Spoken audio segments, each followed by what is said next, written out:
ನಾನು ನಿಮ್ಮ education consultant book ಮೈ ಯೂನಿವರ್ಸಿಟಿಯಿಂದ ನಮ್ಮ ಆಫೀಸ್ ಬಂದೆ ಹೈದರಾಬಾದ್ ಬೆಂಗಳೂರು. ಇವಾಗ ಎಲ್ಲ ಸ್ಟೂಡೆಂಟ್ಸ್ ಪೇರೆಂಟ್ಸ್ಗೆ ಒಂದೇ ಡೌಟು ಏನಂದ್ರು, ಸರ್ MBBS ಅಬ್ರಾಡ್ ಮಾಡಿ ಮುಗಿಸಿದ ಮ್ಯಾಕ ಇಂಡಿಯಾದಾಗ ಬಂದು ಒಂದು ಎಕ್ಸಾಮ್ ಬರೀಬೇಕು, FMGA MCA.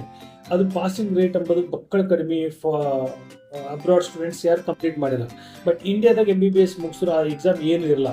ಸೊ ಇದೇ ಡೌಟ್ ಮಕ್ಕಳ ಪೇರೆಂಟ್ಸ್. ಇವಾಗ ನೆಕ್ಸ್ಟ್ ಇಯರ್ದಿಂದ ನಿಮಗೆ ಇಂಡಿಯಾ ಆಗಲಿ ಅಬ್ರಾಡ್ ಆಗಲಿ ಎಲ್ಲಿ MBBS ಮುಗಿಸಿ ಕಂಪ್ಲೀಟ್ ಮಾಡಿರ ನೀವು ಆ ನೆಕ್ಸ್ಟ್ ಎಕ್ಸಾಮ್ ಅಂತೂ ನೀವು ಮ್ಯಾಂಡೇಟ್ರಿ ಅಪಿಯರ್ ಆಗಬೇಕು. ಸೊ ನೀವು ಇಂಡಿಯಾ ಮಾಡಿ ಅಬ್ರಾಡ್ ಮಾಡಿ ಆ ಎಕ್ಸಾಮ್ ಕಾಮನ್ ಆಯಿತು, ಅವರು ಕ್ಲಿಯರ್ ಮಾಡಬೇಕು, ಇವರು ಕ್ಲಿಯರ್ ಮಾಡಬೇಕು. ಸೊ ನಿಮ್ಮ ಇಂಡಿಯಾಗ ಅಬ್ರಾಡ್ಗೂ ಮೇಜರ್ ಡಿಫ್ರೆನ್ಸ್ ಏನಿತ್ತು ಅವಾಗ ಇದು ರೂಲ್ಡ್ ಔಟ್ ಆಯಿತು.